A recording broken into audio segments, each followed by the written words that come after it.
বলতে বললাম lefty sir হয়ে গেল আমি তো। না না, হয়তো ফোন টোন এসেছে। আচ্ছা ঠিক আছে, শুরু করেন, আপনি শুরু করেন। স্যার আমি বলে দিই টপ করে। হুম। আচ্ছা, সুপ্রভাত ছোট ছোট বন্ধুরা, তোমরা সকলে কেমন আছো গো? ও সকলে খুব ভালো আছো? আচ্ছা, আমিও তো বেশ ভালো আছি, কিন্তু জানো তো, আমাকে একজন খুব ডাকছে। কে বলো তো? বলছি বলছি, তার আগে আমাকে বলো তো, আমরা সকালবেলা ঘুম টুম থেকে উঠে ব্রাশ টাশ করে কি খাই গো? হ্যাঁ, চা খাই, তাই না? আচ্ছা, বলতে পারবে এই চাটা কি আমাদের এখানে করা হয়? চাটা কি আমাদের বাবা কাকুরা যারা চাষ করে তারা কি করে? করে না? কোথায় হয় তাহলে?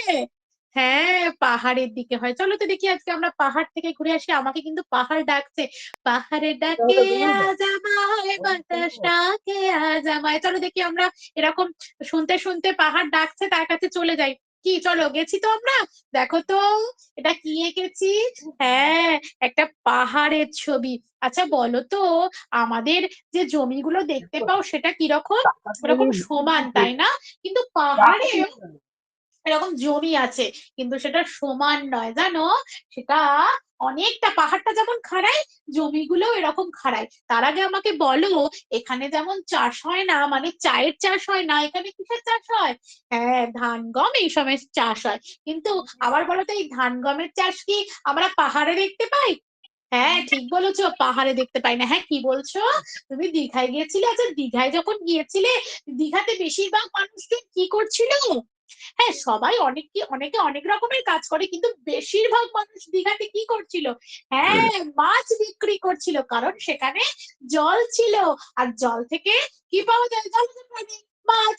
যেমন মাছ খেতে আমরা ভালোবাসি, তাই ওখান থেকে বেশিরভাগ মানুষ মাছ নিয়ে জীবিকা নির্বাহ করে, তাই না?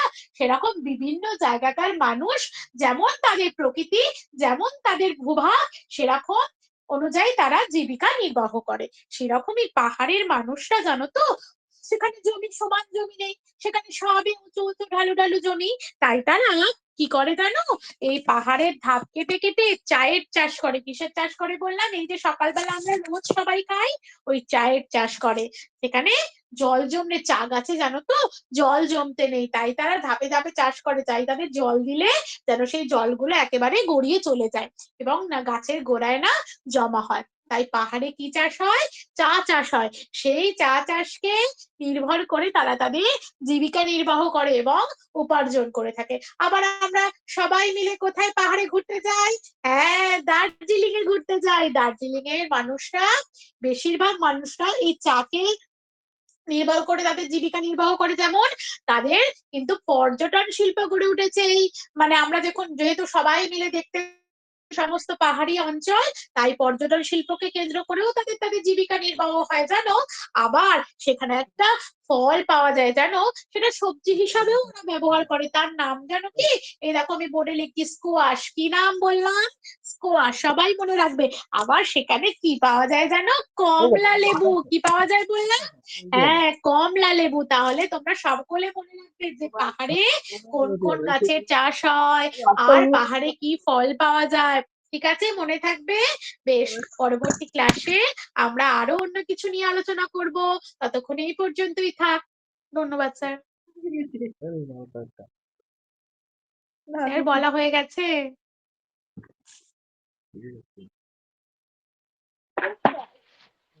স্যার খেতে গেছে মনে হয়। সেই বাহ, সুন্দর হয়েছে তো কি ম্যাডাম। আর করেছে? আরেকটা আরেকটা জিনিস এইটুকু মধ্যে আর একটু ঢোকাতে পারতেন। এক তো করেছেন আপনি পাহাড়ি অঞ্চলের জীবিকার মধ্যে শুধু চা, এক করেছেন। আর দুই হচ্ছেন হ্যাঁ, চা পর্যটন শিল্প উৎপাদন। বলেছি। হ্যাঁ, পর্যটন। শুধু চা দিয়ে বলেছেন তো। এবার ব্যাপারটা হচ্ছে শুধু কি হ্যাঁ, কিন্তু চাই হয় পর্যটন মানে? শিল্পও বলেছি। হ্যাঁ, পাহাড়ে পর্যটন শিল্প, চা আরো তো আছে। যদি চাষের ক্ষেত্রে বলেন তো আরো আরো আছে। ঠিক আছে। মানে হ্যাঁ স্যার, আমি আমি সেটাই। আমি বলতে চাইছিলাম যে যখন চা বলছেন, তো চাটাকে ক্লাসিফাই করে বলুন যে চা উৎপাদনে পৃথিবীর মধ্যে শ্রেষ্ঠ। হচ্ছে যদি আমি দার্জিলিং, হ্যাঁ। হ্যাঁ স্বাদের চা বলি, তাহলে সেটা হচ্ছে দার্জিলিং। শেষ। কিন্তু বাচ্চারা, তোমরা এটা জানো কি, দার্জিলিং এর চা হচ্ছে সুগন্ধে শ্রেষ্ঠ, কিন্তু উৎপাদন আবার ডুয়ার্সে বেশি হয়। ঠিক আছে, বুঝতে পারলাম ম্যাডাম? হ্যাঁ স্যার। হ্যাঁ হ্যাঁ, স্যার। এইটুকু যদি একটু অ্যাড করতে তাহলে মনে হয় একটু ভালো হতো। আশা করছি আপনি যেটা বলছেন সেটাও পাঁচে পাঁচ। আচ্ছা স্যার। ঠিক আছে। আচ্ছা স্যার। আচ্ছা, এবার আপনার পরের টপিক হচ্ছে ধ্রুবতারা ও সপ্তর্ষি মণ্ডল। মনে হয় আজকে কভার হবে না, 8টা বেজে যাচ্ছে। স্যার ধ্রুবতারা সপ্তর্ষি মণ্ডল আমি প্রথম একদিন শুরু করেছিলাম, আমি বলে দিয়েছি ওটা অলরেডি। আচ্ছা ঠিক আছে, তাহলে দিন রাত্রি বলেন। দিন স্যার রাত্রিও আমারটা বলে দিয়েছি। ক্লাস 5। স্যার স্যার আমারটা দিয়ে আমারটা তখন সে সমস্যা হলো। বলেন বলেন, আরেকবার শুরু করেন।